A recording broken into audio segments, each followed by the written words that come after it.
पहले इनको साफा पहनाकर गुलदस्ता देखिए मुंह मीठा करा के मैं स्वागत अभिनंदन मैं इनका करता हूं और उसके बाद देखिए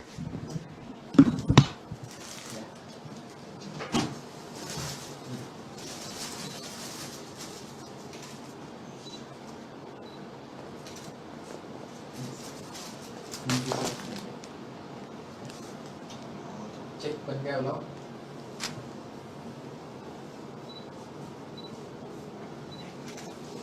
दिन तो बन ही गया था पूरा ही पहले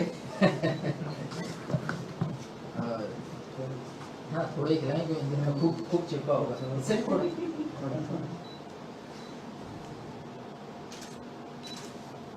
चलिए बहुत बढ़िया है थैंक यू।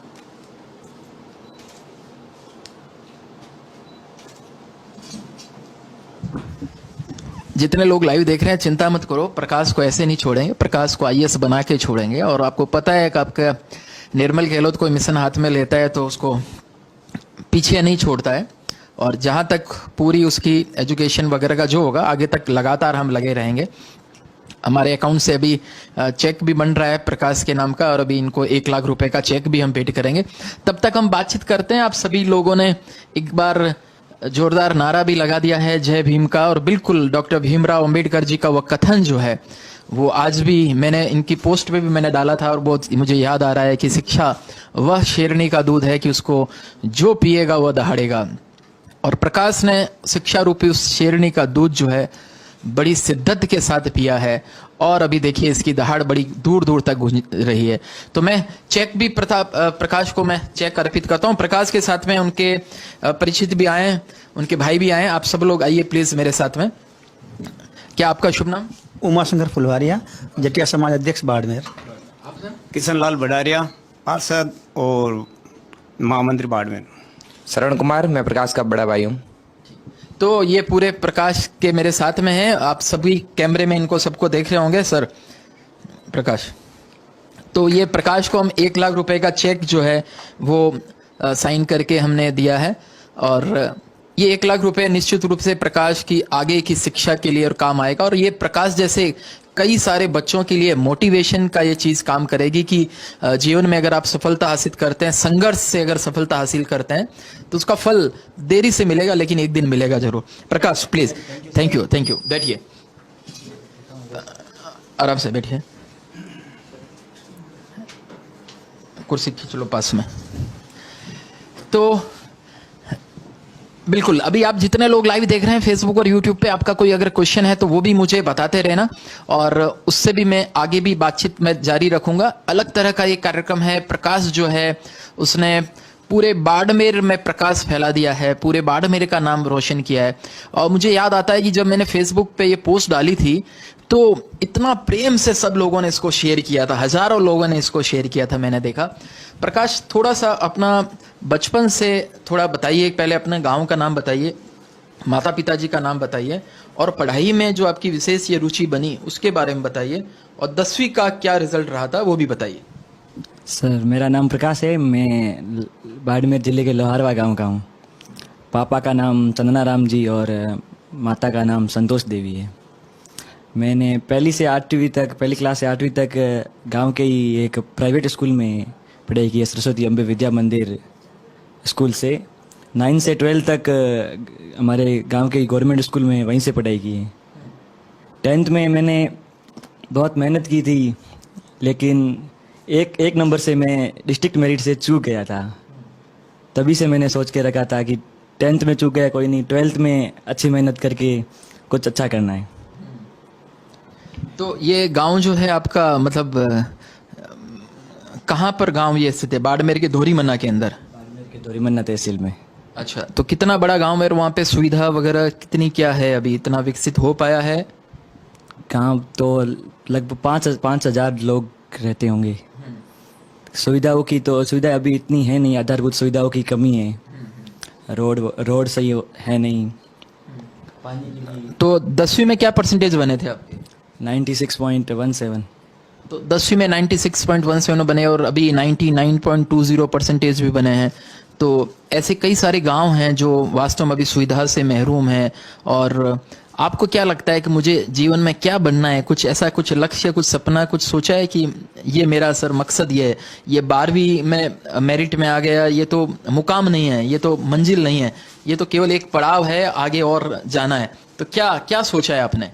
सर हमारे गांव में बहुत दिक्कतें हैं। मैंने भी पढ़ते समय बहुत दिक्कतें देखी थी। पानी की समस्या है, लाइट की समस्या है, आधारभूत सुविधाओं की कमी है। इसलिए मैं बड़ा होकर यही बनना चाहता हूँ ताकि मेरा गांव का विकास कर सकूँ, समाज का विकास कर सकूँ। बाकी जो आगे आने वाले बच्चे हैं जो पढ़ रहे हैं वो ऐसी दिक्कतों का सामना ना करें। तो उसके लिए मैंने न्यूज़पेपर में पढ़ा, मतलब एक प्रशासनिक अधिकारी बनने का आपका सपना है? हाँ जी। कोई प्रशासनिक अधिकारी आपके कोई आइडियल है, ऐसा है क्या कुछ कि सर ये प्रशासनिक अधिकारी मैंने देखा है? हर एक का एक आइडियल होता है सर, बचपन में उनको देखा, उसके जैसा काम करना है। तो ऐसा कोई आपका कोई आइडियल कोई रहा है? किसी को देखा है नजदीक से काम करते हुए? देखा तो नहीं है सर, पढ़ा है मनोज कुमार शर्मा जी के बारे में। अच्छा, क्या क्या पढ़ा उनके बारे में? वो उनका उपन्यास आया था 12th फेल, वो पढ़ा था। उन्होंने बहुत संघर्ष किया था IPS बनने के लिए। बस उन्हीं से प्रेरणा ग्रहण की है मैंने। बहुत अच्छा। तो मतलब ये संघर्ष जो है, उसके बाद जो सफलता जो मिलती है और उसका जो आनंद आता है, और एक जो चांदी का चम्मच लेके जो पैदा हुआ सब कुछ जो इसको सुविधा मिलती है वो सफल हो जाता है, इन दोनों सफलताओं में कुछ अंतर महसूस होता है? तुम्हें लगता है कि सर ये जो सफलता मैंने जो हासिल किया है ये मतलब अनिर्वचनीय है, बहुत आनंद इसके अंदर रहा है, और कितने लोग खुश हुए? मुझे लगता है इन दिनों में ऐसे कई नए लोग भी मिले होंगे जो पहले से तुम्हें नहीं जानते थे, लेकिन अब वो बोलते होंगे कि हाँ प्रकाश हमारा है, ये हमारा भतीजा है, ये हमारा भांजा है, ये हमारा गांव का बंदा है। ऐसा होता है, हमारे कई सारे स्टूडेंट RS IAS बनते हैं ना, उस समय भी उनके साथ होता है। कई सारे रिश्तेदार, दोस्त और अचानक से बढ़ जाते हैं, परिवार बड़ा हो जाता है। कैसे लेते हो उसको तुम? सर संघर्ष करने के बाद जो सफलता मिलती है उसके बाद एक अलग ही एहसास होता है, उसको आप शब्दों में बयां नहीं कर सकते। सर जब रिजल्ट आया था तो हम बाड़मेर में ही थे। जब दूसरे दिन गांव गए थे तो पूरा गांव वहाँ इकट्ठा हुआ था, पूरा गांव खुश था। सभी ने डांस किया, माला वगैरह पहनाई, पूरा गांव खुश था। फिर उसके बाद हम जयपुर गए, वहाँ पर भी 2-3 जगह हम गए, वहाँ पर भी सभी लोग बहुत खुश थे। सभी ने हमारा स्वागत किया, मिठाई खिलाई, माला पहनाई। मतलब जो भी पहले से मेरे को कोई ज़्यादा जानता नहीं था, लेकिन अब सभी लोग जान रहे हैं, सभी बहुत खुश हैं। आप जो है ना रिजर्व कैटेगरी से आते हो, और कई बार रिजर्व कैटेगरी के लोगों पे, बच्चों पे ऐसा करा जाता है, आरोप लगा, देखो ये मतलब थोड़ा कम परसेंटेज लेके आया तो भी इसका नौकरी में चयन हो गया, कम लाया तो भी हो गया, और ये थोड़ा सा जो है ना इतना अच्छा नहीं करते हैं तो भी हो जाए। ऐसे लोगों के मुंह पे आपने बहुत बड़ा तमाचा एकदम मारा है कि देखो मैं 99.2% रिजर्व कैटेगरी होकर भी लेके आया हूँ। और जैसे कि डॉक्टर भीमराव अंबेडकर सर जो खुद अपने आप में इतने प्रतिभाशाली थे, तो आप जैसे नौजवान, आपके समाज के जो लोग हैं, उनके लिए आप एक क्या संदेश देना चाहोगे कि मेहनत किस प्रकार से की जा सकती है और कैसे रिजल्ट निकाला जा सकता है? आप अपने माध्यम से एक मॉडल बनाते हुए क्या संदेश देना चाहोगे? और मुझे तो सही मायने में बता रहा हूं, इतने सारे बच्चे भी देखने कर रहे हैं, मुझे तुम में एक नया भीमराव दिखाई दे रहा है, और तुम्हें रुकना नहीं है। यहाँ पर सबसे बड़ी बात यह है, अगर रुक गए तो गए काम से। ये सब भीमराव अंबेडकर जी को भी जीवन में खूब सारी उनको प्रशंसा मिली, खूब सारे सम्मेलन में गए वगैरह, लेकिन उन्होंने क्या किया, उनका एक मिशन था, उस मिशन के ऊपर लगातार वो लगे रहे, लगातार आगे बढ़ते रहे। और तुम्हें जो है सिद्ध करके दिखाना है कि सर देखो मैं जो है वास्तव में बाबा साहब के जो है नक्शे कदम पे चलने वाला हूं, और मेरे को देख के कई लोग और नक्शे कदम पर चलेंगे। तो बाबा साहब की जीवनी पढ़ी है आपने? पढ़ी तो है, लेकिन सर ज़्यादा नहीं जानता उनके बारे में। कोई बात नहीं, लेकिन आपने सबसे बड़ी बात क्या किया है कि उनके नक्शे कदम पे चल रहे हो। कई लोग क्या केवल पढ़ते हैं, आप उनके नक्शे कदम पे चल रहे हो, ये सबसे बड़ी बात यह है। तो शिक्षा जो है वो जीवन परिवर्तित करती है। और आपको क्या लगा, आपके क्या संघर्ष क्या रहे, अपने संघर्षों के बारे में कुछ बताइए। न्यूज़पेपर में भी हमने कुछ पढ़ा, आप बताओ कि सर मेरे ये संघर्ष रहे और फिर भी मैंने मतलब ये काम किया। सर हमारा गांव थोड़ा पिछड़ा हुआ इलाका है, हर सुविधाओं की कमी है। घर में भी आर्थिक स्थिति ठीक ठाक है, पापा की मजदूरी से घर का खर्चा चल जाता है, बाकी सुविधाओं की वैसे कमी है। लाइट भी हमारे गांव में कम ही रहती है, पानी भी खारा है, मीठा पीने को मिलता नहीं है। बाकी स्कूल के जो टीचर्स हैं उन्होंने मेरा बहुत सहयोग किया था। हमारे जो प्रिंसिपल सर हैं मनोज जी गुप्ता, उन्होंने हमको खूब मोटिवेट किया। वो प्रिंसिपल के पोस्ट पर होते हुए भी हमारे क्लासेस लेते थे। एग्ज़ाम में मतलब सब्जेक्ट्स में जो भी किसी भी सब्जेक्ट में प्रॉब्लम आती थी, हर चीज़ का वो सॉल्यूशन निकालते थे। उन्होंने एक ऐसा एटमॉस्फेयर बनाया था कि जिससे हम इस गोल तक पहुंच सकें। पढ़ाई का माहौल अच्छा था। उन्होंने सारे स्टाफ, स्कूल स्टाफ सभी ने खूब मेहनत की थी। मतलब आप ये कहेंगे कि देखो सरकारी स्कूल में भी इतने अच्छे प्रिंसिपल होते हैं, इतने अच्छे टीचर्स होते हैं, तो जो प्राइवेट की तरफ जो अंधाधुंध दौड़ जो लगती है और उसमें फीसें भी बड़ी मोटी मोटी होती है, लेकिन सरकारी स्कूल में क्योंकि मुझे पता है हमारे इतने सारे जो टीचर्स जो इतनी मेहनत करके रीट और फर्स्ट ग्रेड का कितना टफ एग्जाम होता है, उसके बाद वो सरकारी स्कूल में जाते हैं। इन्होंने जो नाम लिया है मनोज गुप्ता जी का प्रिंसिपल का, जितने भी सरकारी स्कूल के अध्यापक हैं, प्रिंसिपल्स हैं, उन सबको मैं कहना चाहूंगा कि आपके हर एक के स्कूल में प्रकाश फुलवारिया हो सकता है।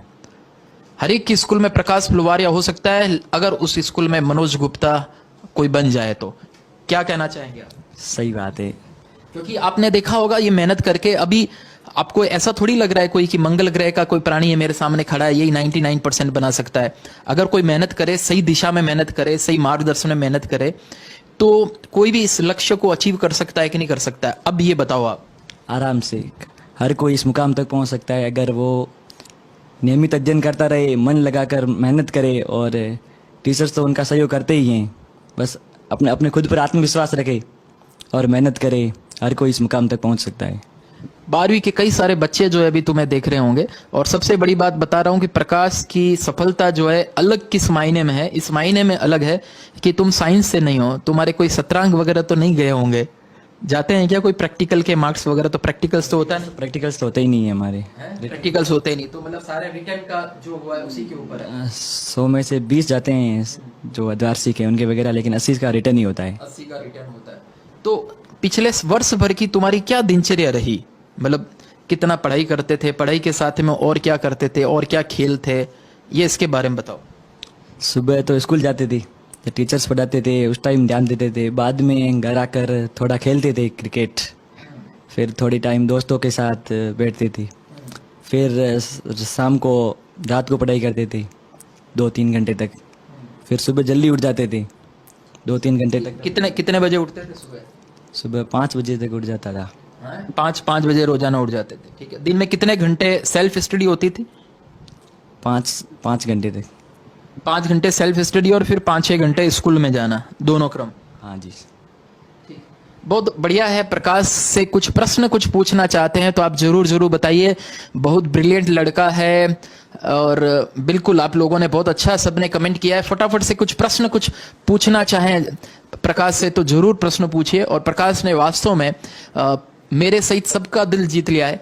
हमारे दैनिक भास्कर जोधपुर के संपादक महोदय अरविंद चोटिया जी, उनकी मैंने पोस्ट देखी थी सुबह सुबह प्रकाश, और उनकी पोस्ट में मैंने न्यूज़पेपर भी नहीं पढ़ा था, उनकी पोस्ट देख के मुझे पता चला कि बाड़मेर के एक धोरीमना से एक छोटे से गांव का एक बच्चे ने इतनी बड़ी उपलब्धि हासिल की है।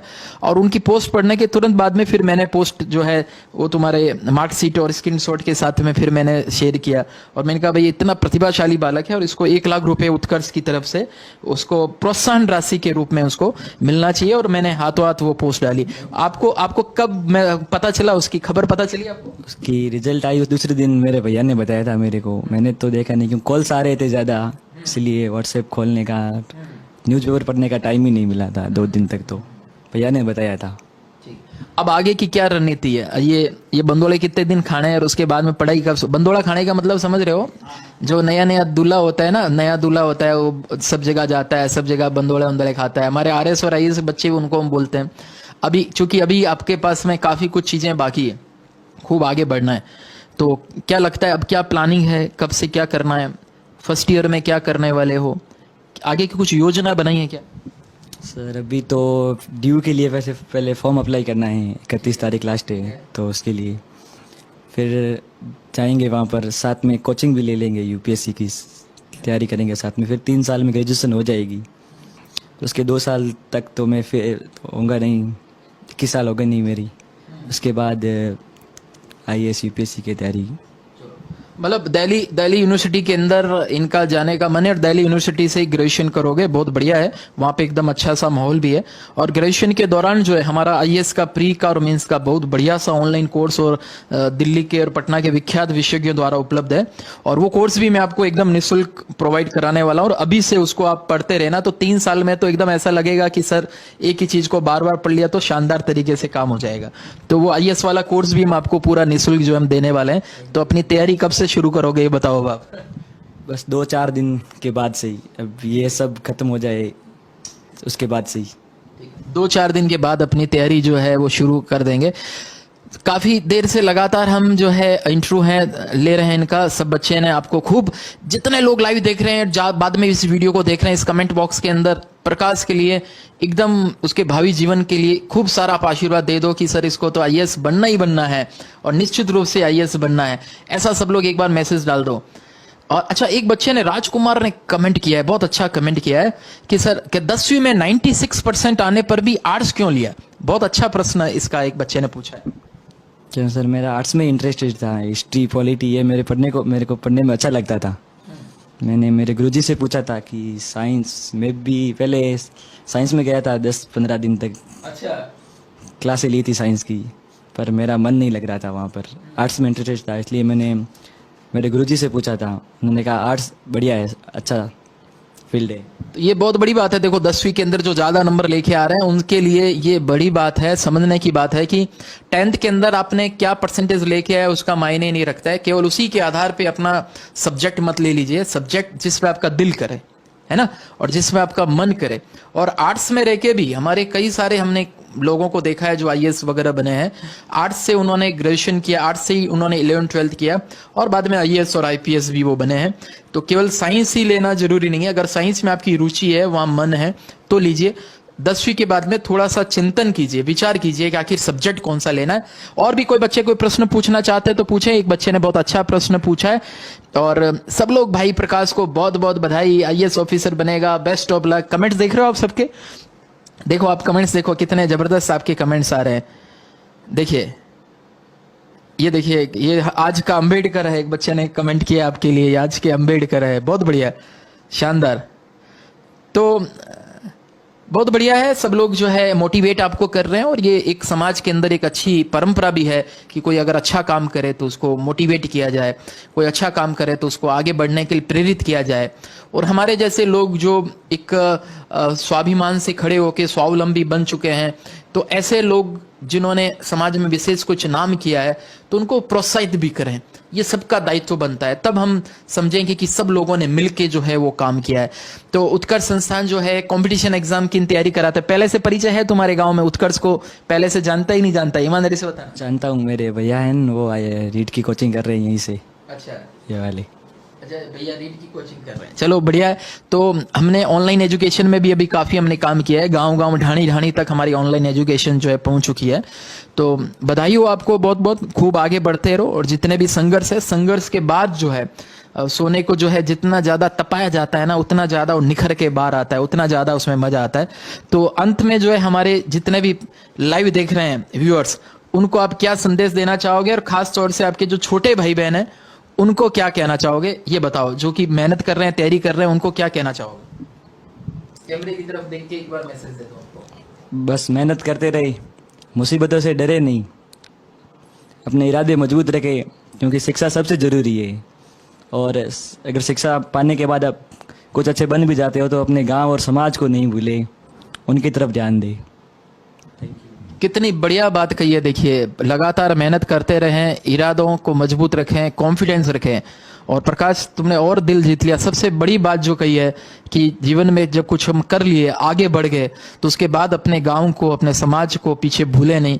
उन्होंने आगे बढ़ाया है, उनके सहयोग से हमने किया है, ये भाव जो है जीवन भर विद्यमान रहे। बहुत अच्छा और श्रेष्ठ बात जो है, छोटे से बच्चे ने इतनी बड़ी बात कह दी है, ये अपने आप में बहुत बड़ी बात है। जोरदार तालियों के साथ आपका हम स्वागत करते हैं, अभिनंदन करते हैं।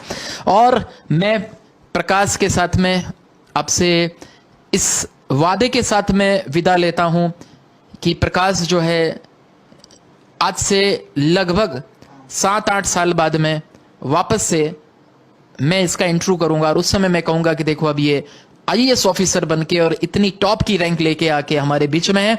और उस समय प्रकाश जो है, आज का ये इंटरव्यू जो है हम वापस से डिस्प्ले करेंगे तुम्हारे साफे वाला वापस, कि देखो प्रकाश जो है वो आईएएस बन चुका है। अभी क्या एज है तुम्हारी?